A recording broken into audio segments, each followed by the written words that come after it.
forward. Are you sitting comfortably? Yeah, Good. Then we shall begin. Wicked. Ladies and gentlemen, coming at you loud, live, and direct from the darkest depths of your imagination.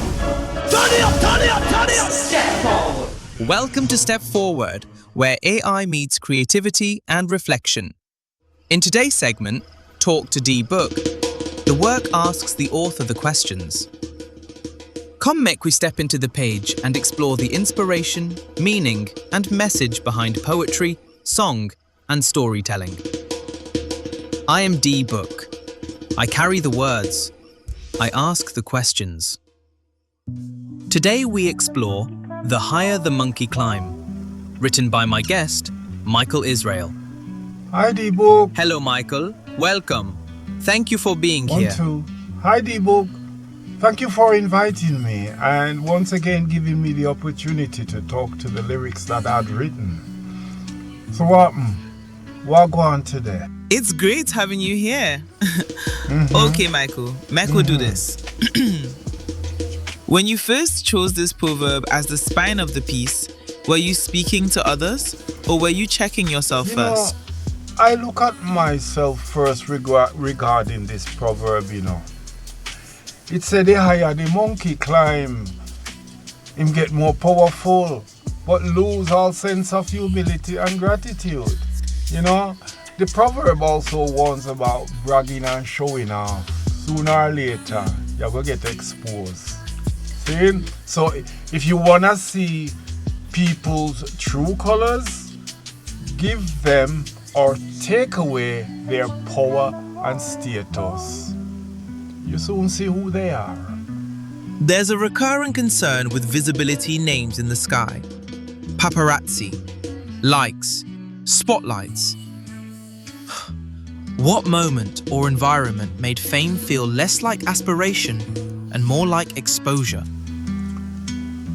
It seems like we are very visible in this social media age, and yet we all feel so invisible.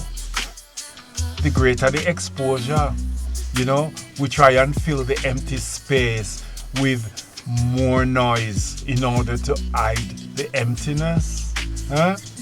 By all means, climb the ladder of success, but remember, your power and fortune soon expose who you really are. Mycall, the line, "You'll meet again when you have empty cup," carries quiet weight. What does an empty cup represent for you here? Loss? Humility? Reset? Reckoning? Dee Book, the empty cup represents not only your empty wallet, but also the empty person who has lost their soul and has sold out their principles. We remember when them cup run it over, them never share them blessings with the less fortunate, But now it's the poor people them turn to for help. But time people say, be kind to the people you meet on your journey to the top, because on your way down, you're going to meet them again and them are going to remember you. Tande. You write about people who fear their own company while being the life of the party. Is this something you've witnessed closely or something you've recognized in yourself at certain stages? This lyrics isn't really about extroverts and introverts. I was writing about two things. One, being happy in your own company and not wanting to be center stage. And two, gloomy in your own company and yet your life and soul of somebody else's party. Hey! You see, the question is, are you being you, no matter where you're there? This piece critiques ego, but it never abandons compassion. Was kindness a deliberate anchor while writing this? Or did it reveal itself as the lyric matured? Really? Was the kindness in this lyrics accidental or deliberate? Could you give me an example where you see kindness and compassion in the lyrics? I think the compassion is there, but it isn't That's sentimental an compassion. interesting observation. Maybe kindness Interesting. is not always saying nice things.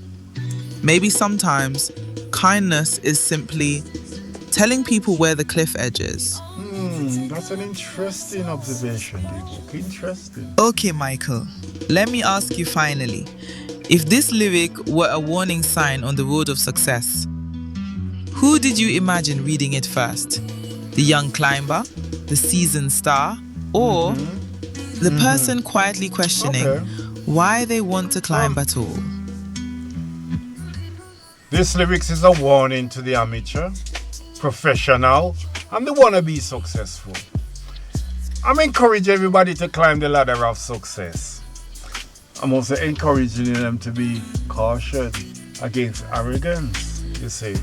You see, as we climb the ladder, our flaws and attributes are exposed. Yeah. So be humble and show gratitude. For remember, all kind of people want to see your success and failure. That's why them say, hands follow fat, them no follow bone. That means to say, the higher you climb, the more you are exposed to friends and foe. So before the page close, here a little reflection. Some people climb ladder and immediately forget who hold it steady at the bottom. Success does not always change people. Sometimes it simply introduces them properly.